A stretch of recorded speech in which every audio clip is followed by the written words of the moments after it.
Hey there, everyone. Hello, how are you today? Welcome to the Senior Safety Advice Podcast. I am Esther Kane. I am a retired occupational therapist and a certified aging in place specialist. And today I want to talk to you about real life ways to help yourself or a senior loved one to stay safe and independent. And today's topic is about cognitive health, and specifically brain games and activities for mental sharpness. I mean, we all want to retain as much mental sharpness as possible. So we know that just like you want to exercise your body, you also want to exercise your brain and everything else. So you may be, as you're getting older, I do that a lot. And my partner, Robin, we do that a lot with each other. And what was that person's name? Or what was the name of that program again? And, we feel like we're forgetting things more than normal, but we may not be. I don't know. You always need a third party to tell you. So how can you keep up that cognitive health? Or maybe you're noticing it in a senior loved one. How can you help them to keep up their cognitive health? How can you keep up your own cognitive health?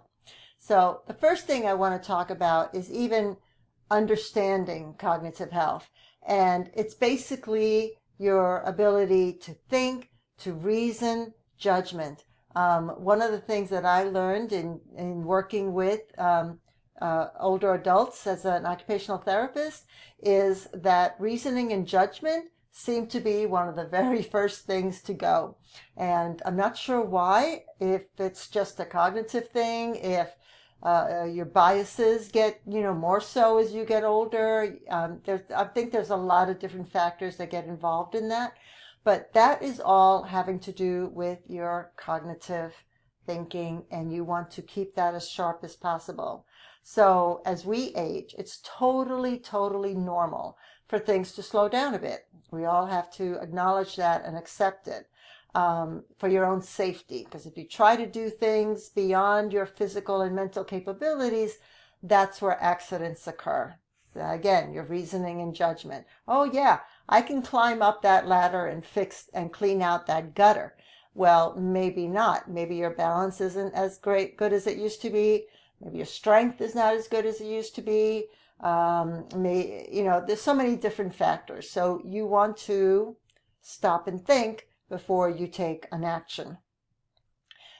But the problem really comes, or it's a significant problem, when it becomes frequent. I mean, if you just forget your keys every now and then, that's normal. If you forget someone's name, that's normal, especially if it's something that you've always had trouble with.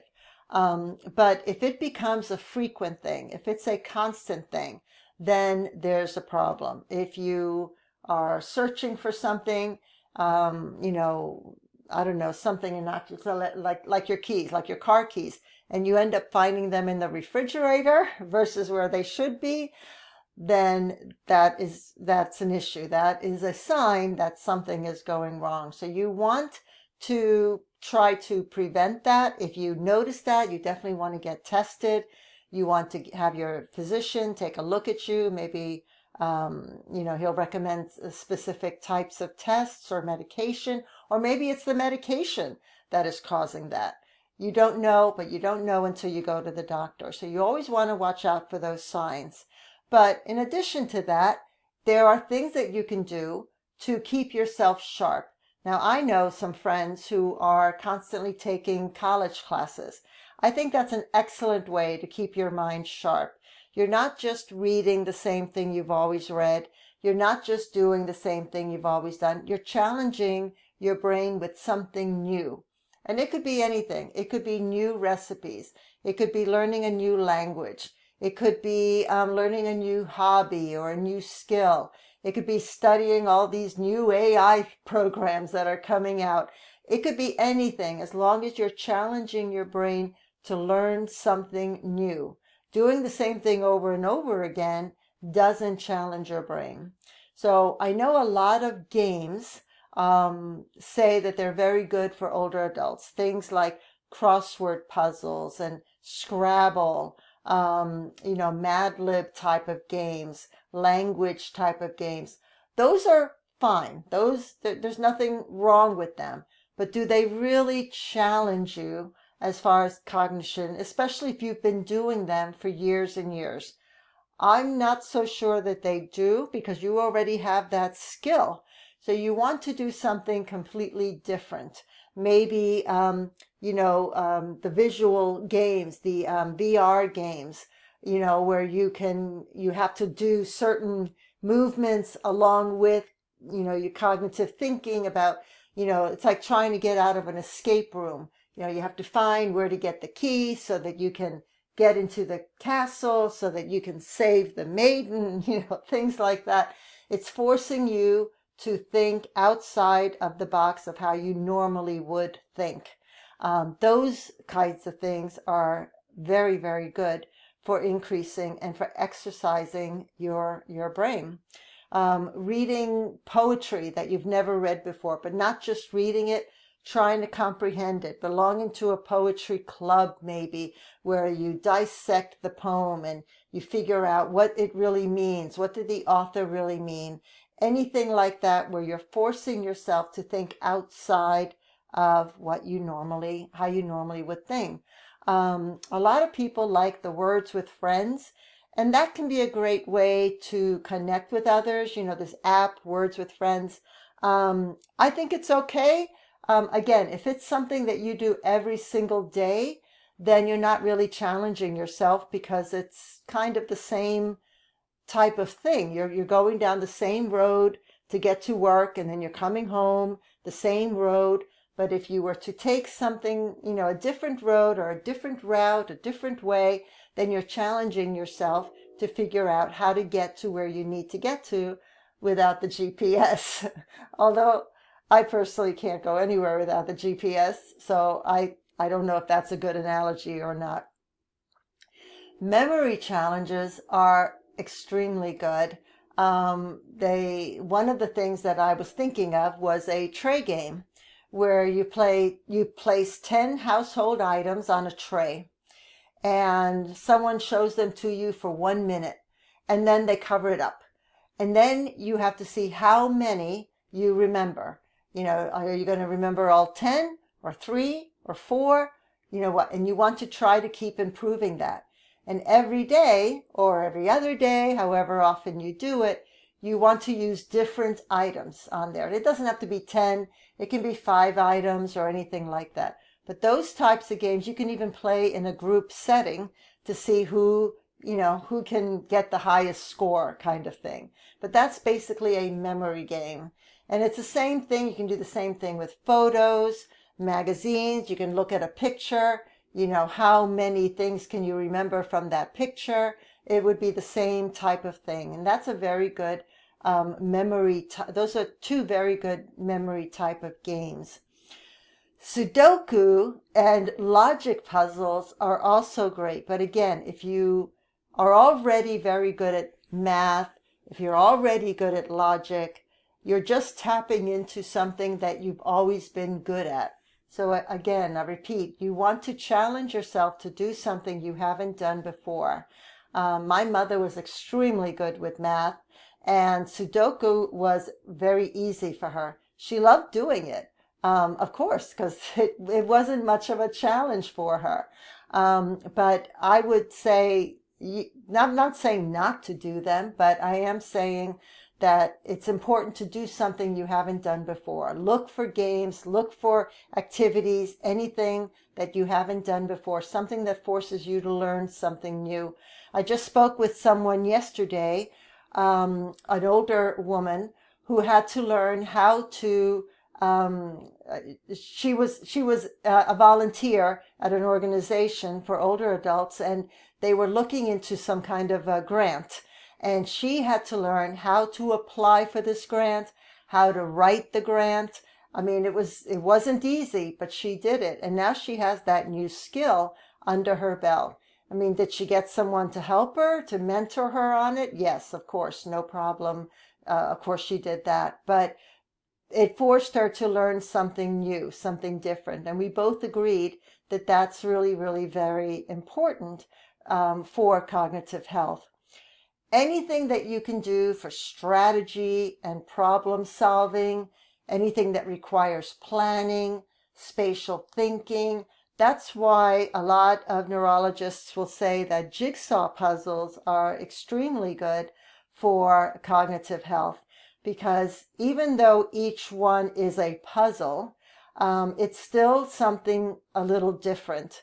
I don't think that that's the only thing. I don't think doing jigsaw puzzles every day is the only thing that you can do for your own cognitive health. I think you have to do it in addition to other things.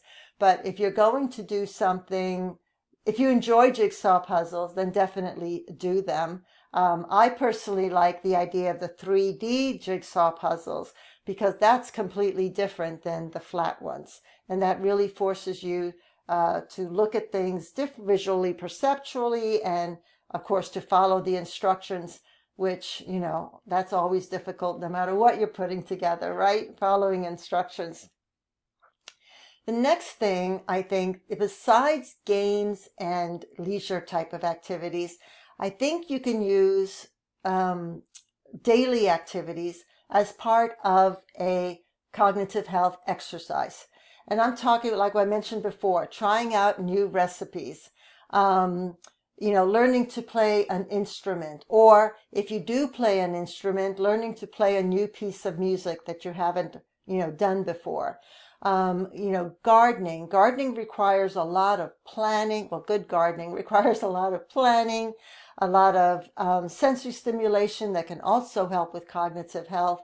But it requires, making sure that you're putting things in the right place, sun, no sun, the time of year that you're planting, the time of year that you're replanting, all of that. It requires a great deal of work and learning about new plants to put in, be it flowers or vegetables or herbs or, whatever it is that you're planting. And then all the other creative arts that you can do on a daily basis, like painting or knitting or crafting.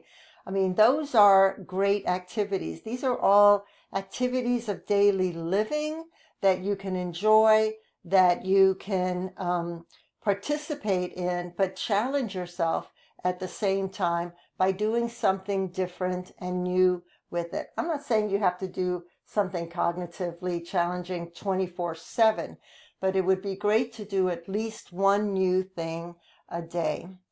The other thing I want to mention, which I think is so very important, is that loneliness is quite damaging to your brain. I mean, it can play a lot of games with your brain. According to the U.S. Surgeon General, a previous one, not the one we have now, loneliness is as damaging to your brain as smoking 15 cigarettes a day. He was talking about a study that showed that. And social interaction is, a lot of people may think that, oh, I don't really need that. I don't need to go out with my friends, or if I have any friends, I don't need to go out and meet new people, all of that. But it really is one of the most underrated brain boosters.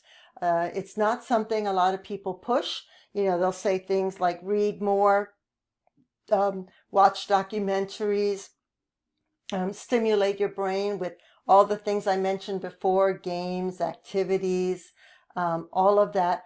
But socializing is an absolute brain booster, even if you do it, FaceTime,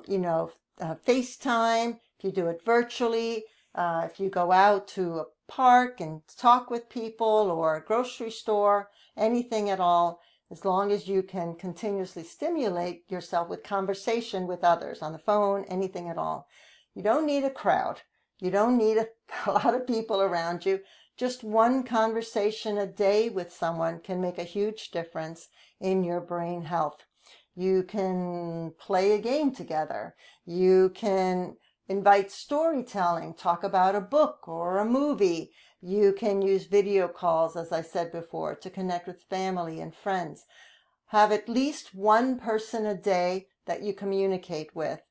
Doesn't have to be the same person every day, of course, but I think that's a wonderful way to do it. Watch a movie you normally wouldn't watch. Watch something that is, just fun and crazy. And there's even so much on YouTube that you can watch with someone. You can make fun of it. You can talk about it. You can discuss it. You can find historical facts about it, all kinds of things. There's so much that you can do just by taking a simple activity and expanding on it. I'm talking about like watching a movie, I don't know why I'm thinking Streetcar Named Desire. Okay, so that's an old movie, I know, but I like old movies. So let's say you're watching that. You can look up online, on your phone, whatever, what were some of the challenges that the director, the producer, the actors had in making that movie? What are some background stories of that? Where was it filmed? Who came up with the story? Who wrote the story? What's the actual, meaning behind the story? How did the actress feel? The character, I mean. How did the actor feel? And just so on, exploring stories like that of just a simple thing like watching a movie can expand your curiosity about that particular one little thing. And the same thing with books and with art and music. Finding out the background of anything, I think, is a wonderful way to challenge yourself to become, to help your cognitive health. It's a little different if you are dealing with dementia or if your senior loved one is dealing with dementia. In those cases, the brain is already compromised and you want to steer towards accommodating the abilities and trying to minimize the disabilities. So I'm talking about keeping tasks short and success-based. In other words, if someone with dementia is unable to put together 3 large puzzle pieces together, you're not going to present them with a 1,000-piece puzzle. It would be too challenging for them and they cannot get any success out of it. So what's the point? You're not improving their brain health because it's already been afflicted with dementia. So you want to emphasize what they can do and de-emphasize what they're not able to do any longer. You want to use visual cues, familiar objects. Don't correct mistakes. Just enjoy the moment that you're with that person. Redirect them if they become upset, if they start obsessing about something. And sometimes redirecting can just be verbal. Other times it means physically taking them and saying, let's go take a walk. Or, I meant to put this in the garden. Can you help me? Saying phrases like, can you help me? Or I really needed to do this. I need some help. Making purposeful events can really help someone with dementia to feel like they're still part of life. So instead of just sitting and doing nothing. Yeah, I have a lot of other articles on dementia. I'll put them on the description below here on YouTube and also in the podcast in the soap notes. Daily routines are extremely important. I know a lot of older adults who set up a routine and follow it. It could be the time of day that they wake up, the time of day that they, eat breakfast, lunch, and dinner. It could be, every afternoon at 2:00, they sit down and take a nap or lay down and take a nap. Whatever it is, having a routine is an excellent way to keep, to just keep yourself consistent without that intensity of trying to figure out what to do. It makes you more focused instead of being scattered, of, doing something so very different that you don't have a routine. A routine is an excellent way for everyone, really. It doesn't just have to be for older adults. A lot of younger adults who go to college, who stick to a routine, end up doing extremely well.